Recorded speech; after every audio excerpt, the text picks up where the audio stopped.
Salve família! Sejam todos bem-vindos ao nosso canal Cuiabá FPV. Nesse canal aqui a gente traz assuntos importantes e informações sobre drones e imagens aéreas, tá? Hoje nós vamos falar sobre fotografia, ISO, shutter, balanço de branco, regra dos terços e tudo que você imaginar para você subir de nível nas suas imagens com drones, tá? Me chamo Leonardo Morim, vou ser seu anfitrião por aqui e tamo junto. Se você não é inscrito no canal, já se inscreve aí, clica no sininho para você receber as notificações, tá? Toda semana a gente tem vídeos novos por aqui. Tamo junto, vamos lá.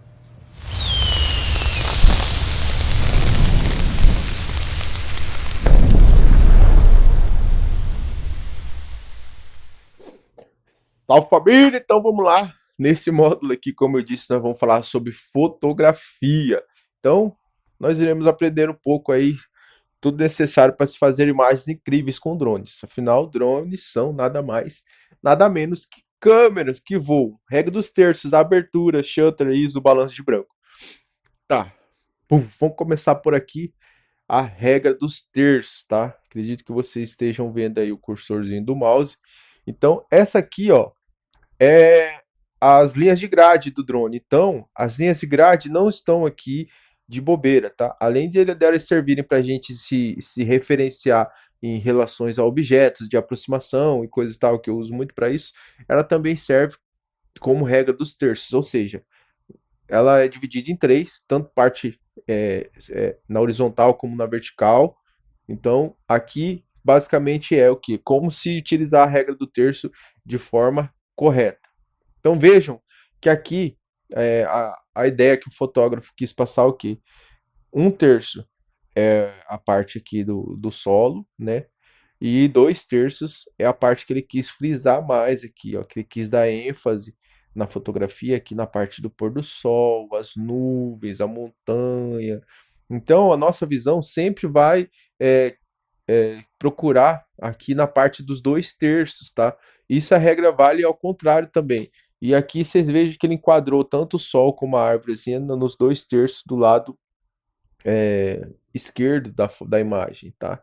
Então, essa aqui é a referência da regra dos terços. A gente sempre se referencia a linha do horizonte por essa regra. Aqui eu poderia colocar o céu na parte superior e a parte do solo aqui. Eu vou mostrar mais para frente em outra imagem, tá? Aqui também foi a mesma pegada, a foto a partir do solo, então a parte do mar aqui, da pedra aqui da ilha, na parte de um terço, e os dois terços na parte que ele mais deu ênfase, que é a parte do arco-íris duplo aqui, do céu e tal, que ficou bem maneiro também.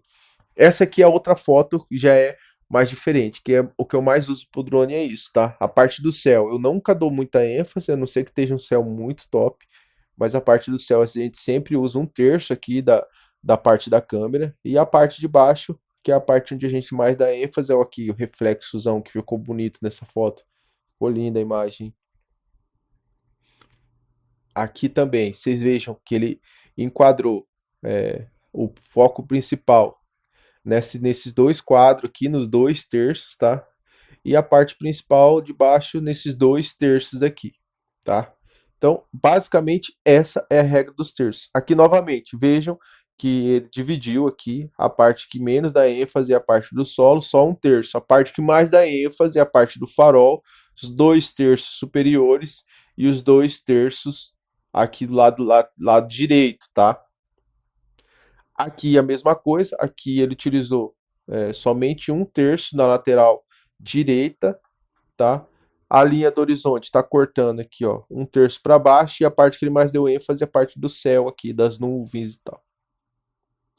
Aqui também é a mesma pegada, só que vejam como ele referenciou certinho, ponta a ponta, tanto o pico como a casinha aqui, que foi a referência principal. Mas vejam que aqui a linha do horizonte aqui, ele fez praticamente duas linhas do horizonte. A primeira ele colocou aqui embaixo, a segunda ele colocou aqui em cima, e o céu que deu menos ênfase ficou na parte superior. Mas a parte dois terços está aqui, ó.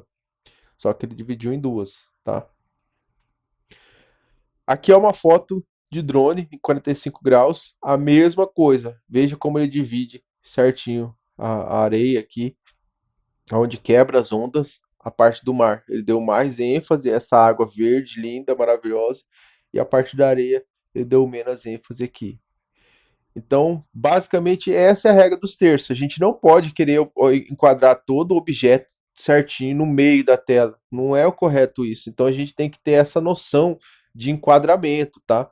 Isso vale para vídeo também, tá? Independente É claro que depende muito do movimento que a gente vai fazer no momento. Se eu estiver fazendo uma órbita, eu tenho que enquadrar no meio, ou posso enquadrar aqui ou aqui, de preferência aqui, porque geralmente a pessoa tende a cortar o vídeo, né? A cropar o vídeo, tá bom? Então, essa aqui foi a parte de regra dos terços. Sempre se atentem a ela quando vocês forem fazer uma fotografia, tá? Dividam, coloquem a linha de grade e se atentem a ela quando vocês forem fazer suas fotos, que eu tenho certeza que vocês vão ter resultados melhores aí. Aqui é um princípio básico de abertura de lente, tá? Nem todo drone a gente consegue configurar a abertura de lente. No Mavic 3, no Phantom, a gente tem esse recurso, principalmente na parte de fotos, é muito bacana, mas na maioria dos drones, nos mini principalmente, a gente não consegue alterar. Então aqui a gente não tem muito o que fazer, tá? Ele já vem de fábrica pré-definido a questão de abertura de lente.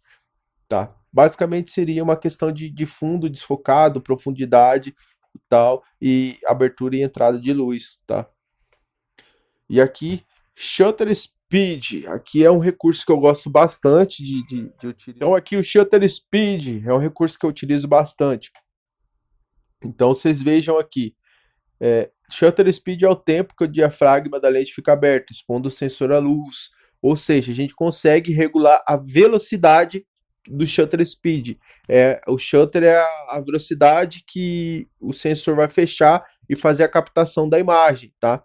Então, dependendo dessa velocidade, a gente tem a opção aqui, ó. Nesse caso aqui, eu deixo ele com 1 segundo. Você veja que o corredor vai ficar todo borrado, tá?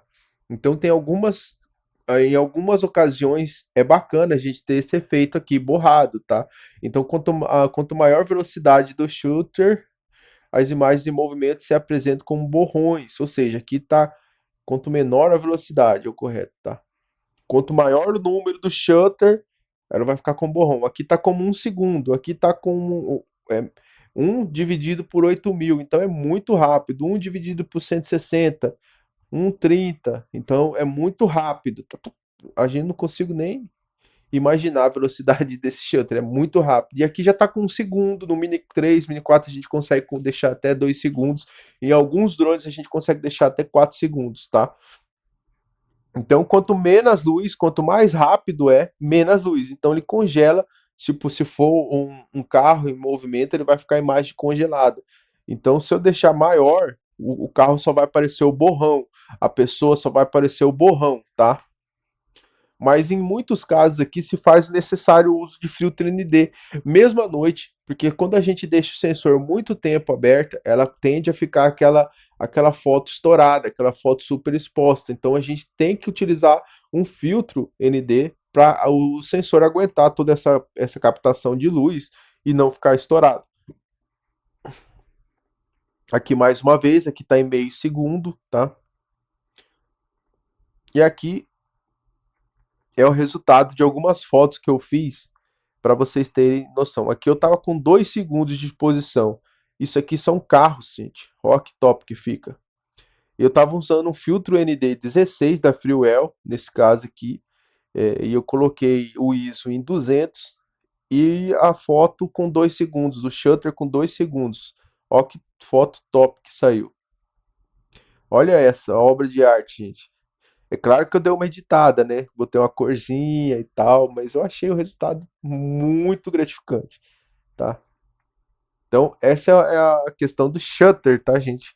Shutter speed, nunca se esqueçam disso.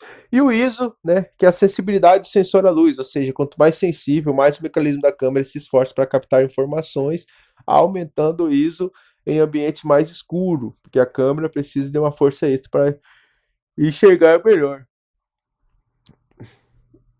Ai, perdão, gente. Então, O ISO, gente, a gente não, eu não costumo mexer muito no ISO, principalmente quando eu filmo de dia, é sempre 100.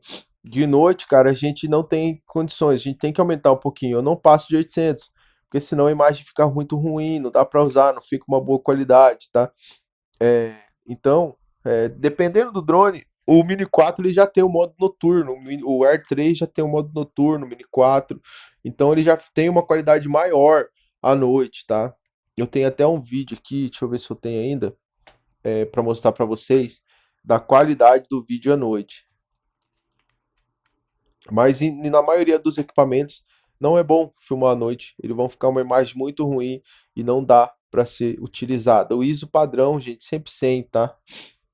Deixa eu ver se eu encontro aqui a imagem.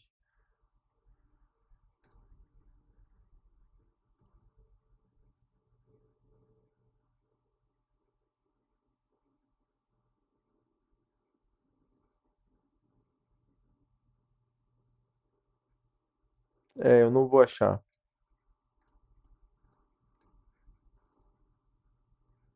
Não vou achar. Deixa para depois. Depois eu mostro para vocês a imagem, vou colocar aí para vocês verem como uma imagem do Mini 4 à noite, como que ficou. Então, aqui a gente já parte para a questão, já tô falando de ISO ainda, né? Então, sempre utilizar o ISO baixo, o mais baixo possível, gente. Se precisar aumentar à noite, não tente não passar de 1600, senão vai ficar inviável a utilização do seu vídeo ou da sua foto aí, tá? Outro índice muito importantíssimo que muito pouca gente dá atenção é o balanço do branco, o white balance, tá? Que é o balanço do branco? Que tem uma explicaçãozinha, ele sempre vai vir em graus Kelvin, uma escala Kelvin de temperatura. Então é a temperatura da foto, tá? Eu sempre deixo, a gente nunca pode deixar, nunca deixar em automático, porque o balanço do branco a gente não consegue nem na edição recuperar. Aí ele pode estar oscilando ali de amarelo para branco, fica uma coisa muito estranha, tá? Então, se você vai ter, sempre tentar configurar ali e achar uma posição do jeito que você queira, por exemplo, se você tiver que tá muito branco, muito frio, é mais você dá uma aquecida nela, eu sempre uso entre 5 e 6 mil o balanço do branco ali, tá? Essa aqui é um exemplo, né, da temperatura do balanço do branco, ó. Ela tende a ficar mais branca, mais azulada ou mais quente, mais amarelada, tá? Então a gente tem que achar um meio termo. Nessa aqui o ideal, acho que seria essa aqui, ó, mais ou menos. Eu acho que para mim estaria ideal, mas ele fica muito mais também, tá? Muito mais quente, a gente consegue deixar. O ideal que você tenha noção é que você não pode deixar ele em automático. Ache uma configuração do seu agrado aí e deixe nela. E toda vez que você for voar, vai ter que configurar? Vai, toda vez, porque vai mudar a questão de luminosidade, vai mudar a questão do sol, se for voo noturno, se for voo de manhã, se for voo de tarde, se for voo meio-dia, vai ter que estar mexendo. Então, sempre se atente ao balanço de branco, tá? Bom, então foi isso. Bem rapidinho, um pouquinho da nossa aula de fotografia aérea para drones. E tamo junto. Meu nome é Leonardo Amorim. Se você não me segue, não é inscrito no nosso canal, já se inscreve aí, tá? Já segue a gente também nas redes sociais, @leoamorim.fpv e @065drones. Tamo junto, galera. Se você curtiu, se você quer um vídeo, se você quer um conteúdo em específico, já deixa aí nos comentários o que você quer aprender, que eu vou fazer o máximo possível para gravar o vídeo e trazer aqui para vocês, tá? Tamo junto, galera. Até o próximo. Valeu!